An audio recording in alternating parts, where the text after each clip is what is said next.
Siná quemó las cartas del esclavo, pero quedó una. El fuego devoró las palabras como si fueran paja seca. La señora, con cara fea y manos temblorosas, arrojaba cada hoja de papel a las llamas, una a una, mientras los esclavos observaban en silencio, con los ojos brillando con el reflejo de las llamas. No era la primera vez que quemaba algo: ropa vieja, documentos de deuda, incluso el retrato de su marido muerto, pero esa noche, el olor a pintura quemada se elevó en el aire como un presagio. Las cartas eran de Luisa, la esclava que había sido vendida al sur hacía 3 años. Nadie sabía por qué la señora los había guardado durante tanto tiempo, escondidos dentro de la caja de cedro, entre pañuelos perfumados y joyas que ya no usaba. Quizás por curiosidad enfermiza, quizás por miedo a lo que esas líneas puedan revelar. Pero ahora, con la noticia de que Luisa había sido encontrada ahorcada en la habitación de esclavos del nuevo amo, la dama decidió que era hora de borrar hasta el último recuerdo de ella. Las mujeres de la casa, negras, mulatas, algunas casi blancas por toda la leche de almendras que se habían untado en la cara, se pararon en la puerta de la cocina, sin atreverse a acercarse. Solo María Joana, la mayor, que todavía recordaba los tiempos en que Luisa era niña y jugaba con los hijos de su señora, se persignó cuando se arrojó la última carta al brasero. Pero el fuego no lo consumió todo. Al día siguiente, mientras barría los restos de ceniza para tirarlos al jardín, la pequeña Rosa encontró un papel arrugado, casi intacto, atrapado entre las tablas del suelo. No era grande, cabía en la palma de la mano, pero las letras, aunque temblorosas, eran claras. La señorita cree que no lo sé, pero lo vi. Vi cuando el joven llevó a la niña de la cocina a su habitación y usted fingió no escuchar los gritos. Vi cuando le ordenó a tía Benedita que la golpeara hasta perder al bebé. Y vi cuando el cura vino aquí en la noche y la señora le dio el collar de oro que era de su madre. Dios no perdona la hipocresía, pero yo sí. Porque un día, todo esto también se quemará. Rosa no sabía leer, pero le llevó el papel a María Joana. La vieja esclava leyó en voz baja, moviendo sus labios secos como si masticara veneno. Luego, sin decir palabra, guardó la carta en el bolsillo de su delantal. Por la noche, mientras la señora rezaba sus avemarías, el rumor se extendió por el cuarto de esclavos, la cocina y los cuartos de las criadas. No necesitaron más que un susurro. Todo el mundo ya lo sabía. Y cuando Mistress se despertó al día siguiente encontró su joyero vacío, las puertas de la despensa abiertas de par en par y los últimos esclavos que le quedaban, esos rostros que creía haber domesticado, mirándola con una sonrisa que no era sumisa. El fuego, al fin y al cabo, no elige lo que devora. Solo espera el momento adecuado para comenzar. La señora gritó hasta que su voz se rompió en astillas, pero nadie corrió a apaciguarla. Las paredes de la mansión, antes impregnadas del olor a cera e incienso, ahora exudaban algo más espeso, el olor acre del miedo invertido. Se arrancó el crucifijo del cuello y lo arrojó contra la pared, donde el Cristo de plata se partió por la mitad, como si él también, cansado, le diera la espalda. Afuera, el patio bullía en silencio. María Joana, con las manos nudosas apoyadas en el mango de su azada, observaba a los demás moverse con una precisión que solo conocen quienes han pasado siglos esperando. Los hombres, encabezados por Joao Bento, a quien la señora llamaba burro a sus espaldas, desmantelaron las cercas de madera que separaban la casa de los cañaverales. Las mujeres, con sus pañuelos en la cabeza bien atados, llenaban bolsas con harina, tocino y frijoles. Incluso los niños, que antes jugaban al escondite entre los látigos, ahora portaban trozos de hierro y cuchillos de cocina, y en sus ojos brillaba una luz que ya no era de hambre, sino de algo nuevo. La señora intentó correr a la habitación del maestro, pero la puerta estaba cerrada por dentro. Cuando abrió la puerta con los hombros, encontró a su marido colgado del cuello y con los pies colgando a solo unos metros del suelo. Sobre su pecho, prendido a su camisa de lino, estaba el mismo papel que Rosa le había llevado a María Joana. Esta vez, sin embargo, las palabras no fueron solo para ellos. Nos enseñarás a odiar, pero olvidaste que el odio también es un maestro. Y hoy la lección es nuestra. El olor a humo llegó antes del grito. Alguien, tal vez Quiteria, la cocinera, o el pequeño Tobías, que siempre encendía el fuego de la estufa, había encendido las llamas en los cañaverales secos. El viento, cómplice, llevó las llamas hasta él. Ese graneros, incluso las casas de los capataces, incluso los documentos guardados en la oficina del amo, donde las deudas y las propiedades se convertían en cenizas ligeras y danzantes. La señora cayó de rodillas en medio del patio, con las faldas sucias de tierra y lágrimas. No había nadie más que pudiera acercarse a él. Los esclavos, ahora formando un círculo a su alrededor, no la tocaron, no la maldijeron. Simplemente miraron, como si estuvieran viendo el desenlace de una historia que siempre supieron que terminaría así. María Joana se acercó lentamente. Sacó del bolsillo el papel arrugado y lo dejó caer a los pies de la dama. Siempre dijiste que éramos como niños, murmuró con la voz espesa por tragar palabras durante tanto tiempo. Bueno, hoy huérfano vas a aprender lo que es ser abandonado. Y cuando el primer disparo sonó lejos, tal vez un capataz tratando de resistir, tal vez una advertencia de quilombos vecinos, ya estaban lejos, pisando con los pies descalzos la tierra que por primera vez no era de nadie más. Solo de ellos. El fuego, eso sí, no elige. Pero la libertad, esta, había elegido muy bien por dónde empezar. La granja ardía detrás de ellos como un sol caído sobre la tierra. Las llamas lamieron las paredes de la mansión, devorando los retratos de los antepasados de la dama, los documentos de propiedad, las listas de nombres que hasta hace poco eran lo único que quedaba de sus vidas. El olor a quemado se mezclaba con el de la mata húmeda, el sudor y el hierro de los azadones que algunos aún portaban como armas. No por necesidad, nadie los perseguía, sino porque el recuerdo del peso en sus manos era más ligero que el del yugo alrededor de su cuello. María Joana no miró hacia atrás. Sabía que el fuego borraría incluso sus huellas, y eso fue suficiente. Más adelante el bosque se cerraba en cortinas de color verde oscuro, cortadas aquí y allá por los destellos distantes de otros incendios, señales de que la noche no les pertenecía solo a ellos. Los quilombos despertaron. O tal vez fue el mundo entero, sacudiéndose finalmente el polvo de siglos. Estarás sola, le había dicho María Joana, antes de darle la espalda. No como una amenaza, sino como un hecho. La soledad era el único castigo para quienes habían hecho de la compañía ajena una prisión. Ahora el grupo continuó en silencio, sus pies callosos conocían el camino mejor que cualquier mapa. No hubo prisa. El tiempo, que antes era un látigo, ahora se extendía como un ancho río, llevándolos sin exigir nada a cambio. De vez en cuando alguna de ellas se detenía a recoger una fruta, a pasar los dedos por la corteza de un árbol, a escuchar el canto de un pájaro que hasta entonces solo había existido como un sonido prohibido más allá de los límites de las viviendas de los esclavos. Fue Benedita la que habló primero, cuando el cielo ya se había iluminado en tonos grises y rosas. Vamos a necesitar semillas. No era una duda. Fue el comienzo de algo más. María Joana asintió. Sabía dónde estaban los almacenes de cereales de la finca vecina, custodiados por hombres que esa mañana estarían más preocupados por apagar incendios que por cuidar el trigo. También sabían que más adelante, cerca del río, había suficiente tierra fértil para alimentar no solo a ellos, sino a cualquiera que llegara. ¿Por qué llegarían? Siempre llegaban. Nosotros plantamos, dijo otra, una niña tan pequeña que apenas tenía recuerdos de África, solo del cautiverio. Y enseñamos. No se trataba solo de comida. Se trataba de cómo sostener una azada sin que pareciera una cadena. Cómo reconocer el olor de la lluvia antes de que caiga. Cómo contar historias sin que nadie las borre con un grito de «cállate, negra». Salió el sol y los encontró ya trabajando. No por orden, sino por elección. Las manos que antes cosechaban caña de azúcar ahora cavaban surcos en la tierra, sembrando no solo maíz y frijol, sino algo más profundo, la certeza de que esa tierra, por primera vez, les respondía. Cada brote que surgiera de allí sería una respuesta. Cada fruta un gusto. A lo lejos, en el camino que conducía a la ciudad, un grupo de hombres a caballo se detuvo para observar el humo que aún se elevaba desde la finca. Uno de ellos, mayor, escupió al suelo. Esto se va a convertir en un infierno, refunfuñó. Nadie respondió. ¿Por qué diablos? Ellos ya lo sabían. Y lo que nació de ese fuego ya no era el mismo lugar. La tierra, recién liberada del peso de las cadenas, respiraba. Las mujeres no hablaban mucho mientras trabajaban, pero sus gestos eran precisos, como si cada movimiento hubiera sido ensayado en sueños.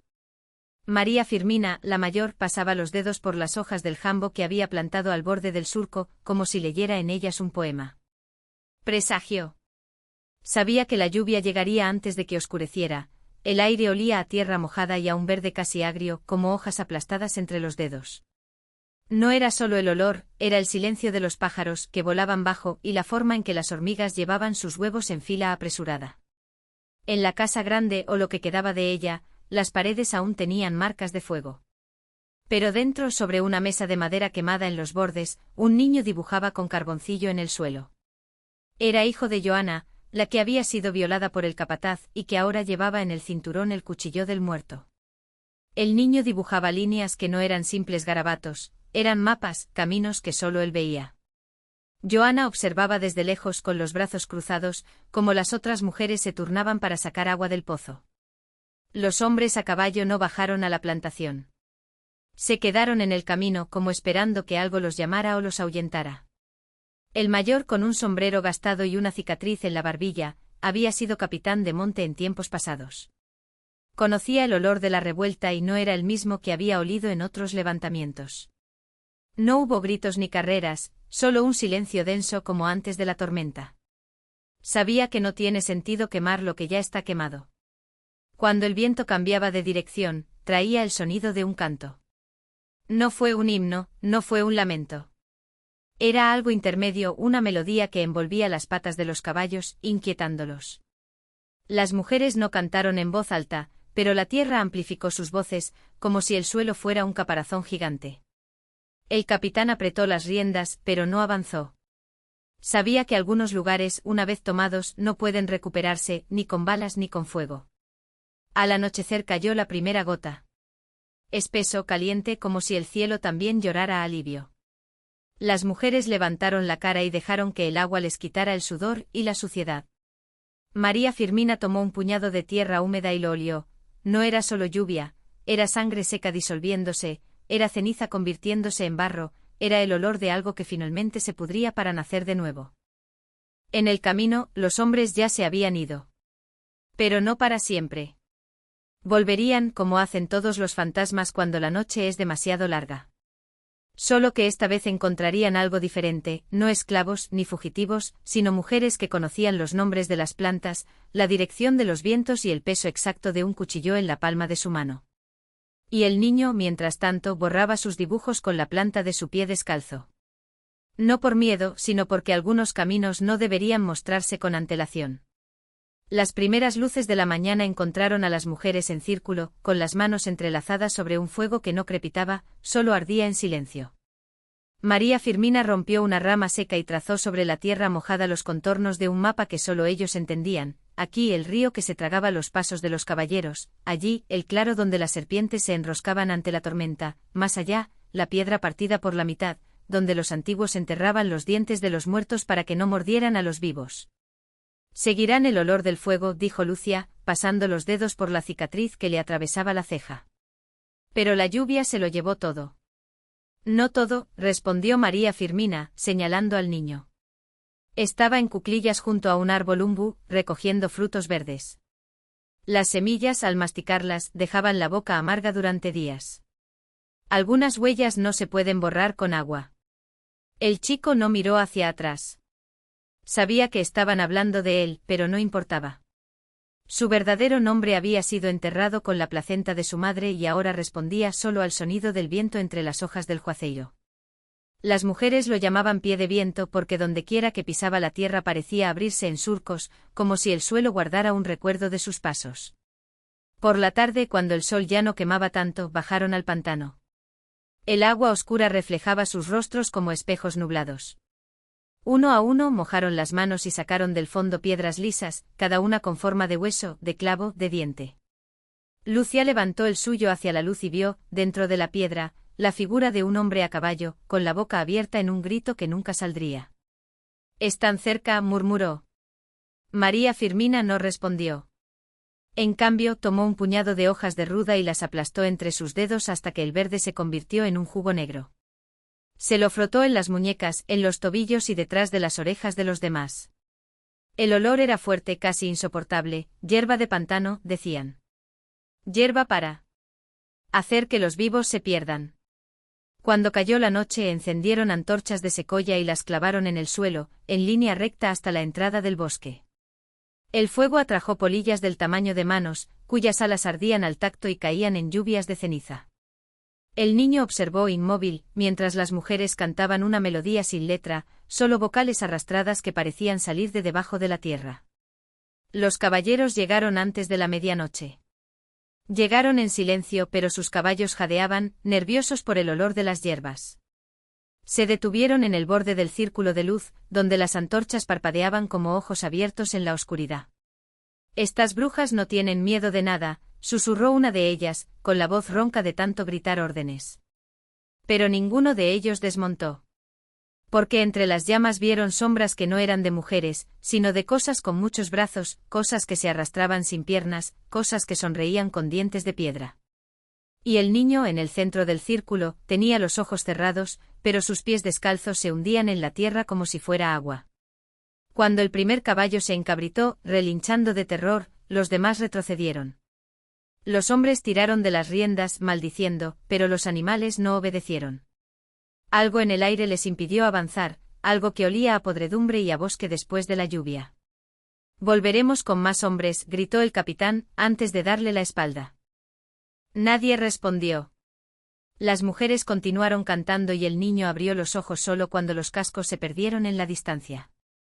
Luego sonrió. No era la sonrisa de un niño, sino algo viejo, como si hubiera visto ese mismo miedo muchas veces antes, en muchas otras noches. María Firmina apagó las antorchas con los pies, una a una. La oscuridad volvió ahora más espesa como un manto. «Mañana», dijo, «les enseñaremos a sus hijas lo que aprendimos hoy». Y el niño, sin decir nada, cogió un palo y empezó a dibujar de nuevo en el suelo. Esta vez no explotó. Dejó que la tierra conservara los surcos, profundos como cicatrices. La noche que no terminó. El viento se llevó consigo el último eco de los cascos de los caballos, pero el olor a podredumbre y a tierra mojada permaneció, pegado a las gargantas como una promesa. Las mujeres no dejaron de cantar. Sus voces, antes suaves como el murmullo de un río, ahora cobraron fuerza, entrelazándose en armonía con los grillos y las ranas del bosque. No era un canto de lamento, sino de advertencia. María Firmina observó al niño mientras dibujaba líneas en la tierra. Sus dedos, finos y precisos, parecían conocer cada curva antes incluso de tocarla.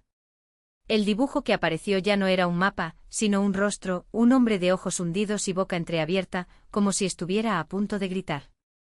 A su lado, un árbol cuyas raíces se extendían como venas bajo la piel de la tierra. «¿Lo viste?», murmuró María Firmina, agachándose junto al niño. Él no respondió. Simplemente continuó dibujando, ahora una figura femenina, con las manos levantadas como si estuviera sosteniendo algo invisible. La línea era tan profunda que la tierra parecía sangrar, liberando un polvo rojo que se mezclaba con el aire. «Han vuelto», dijo una de las mujeres, interrumpiendo el canto. Se llamaba Ignacia y sus manos, siempre ocupadas con hierbas y raíces, ahora temblaban levemente. «Ni hoy ni mañana». Pero regresaron. María Firmina se levantó y se sacudió el polvo de las faldas. Sabía que Ignacia tenía razón. Esos hombres no se rendirían. Nunca se dieron por vencidos. Pero también sabía que el bosque no los dejaría pasar tan fácilmente. «Entonces haremos como siempre hemos hecho», dijo volviéndose hacia el grupo. «Enseñaremos a sus hijas lo que no quieren aprender». El niño que no olvidó. El niño se llamaba Joaquín, aunque hacía mucho tiempo que nadie lo llamaba así. Había nacido una noche así, cuando el aire olía a fuego y sal, y su madre, antes de morir, le había susurrado al oído un nombre que no era el suyo. Un nombre antiguo ardido en los fuegos de la Inquisición, pero que aún ardía en las venas de quienes lo conocieron. No habló, pero escuchó. Y lo recordó. Esa noche, mientras las mujeres preparaban las hierbas y los amuletos, Joaquín se sentó junto al fuego apagado y cerró los ojos. En su mente vio al capitán y a sus hombres regresar, no con espadas, sino con algo peor, un sacerdote de ojos claros, que llevaba un libro negro y una cruz de plata. Los vio avanzar por el bosque, cortando las raíces de los árboles sagrados, quemando las señales que protegían el camino. Cuando abrió los ojos, el patrón en el suelo había cambiado. Ahora mostraba un círculo roto y dentro de él, una sombra con dientes. «Traerán al lobo», dijo Joaquín, por primera vez en meses. Las mujeres se miraron. María Firmina no preguntó cómo lo sabía. Ella simplemente asintió. Entonces rompamos la jaula antes de que despierte. Lo que esconde el bosque. Al día siguiente el sol salió rojo como una herida en el cielo. Las mujeres trabajaban en silencio, recogiendo hojas de jurubeba y raíces de hipé, mientras Joaquín y otros niños esparcían polvo de ruda en los caminos que conducían al claro. No fue para mantener alejados a los hombres. Fue para confundirlos. Verán lo que temen, explicó María Firmina, mientras trituraba las hierbas en un mortero de piedra. Y a lo que temen no somos a nosotros. Por la tarde el capitán regresó, tal como había prometido. Esta vez no estaba solo. Además de los soldados estaba el sacerdote con el rostro pálido como la cera, y detrás de ellos, arrastrándose como un animal herido, había 3 perros grandes de pelaje oscuro y ojos amarillos. Los animales olfatearon el aire y gruñeron en voz baja. Encontraron el rastro, dijo uno de los soldados, señalando las huellas que Joaquín había dejado intencionalmente conduciéndolos no al claro, sino al pantano. María Firmina sonrió. Sabía que allí, entre los juncos y las aguas tranquilas, algo los esperaba. Los hombres avanzaron confiados. Los perros, sin embargo, se detuvieron al borde del pantano, aullando como si hubieran visto la muerte. El sacerdote se santiguó murmurando palabras en latín, pero le temblaba la voz. Entonces el agua se movió. No era un caimán ni una serpiente. Era algo más grande, algo que no debería haber estado ahí. Una figura alta, cubierta de musgo y barro, emergió de entre los juncos, con sus largos brazos como ramas retorcidas. No tenía rostro, solo una boca oscura que se abrió en un gemido húmedo. Los soldados dispararon. Las balas atravesaron el aire y cayeron al agua sin efecto. El sacerdote arrojó agua bendita, pero las gotas se evaporaron antes de tocar a la criatura.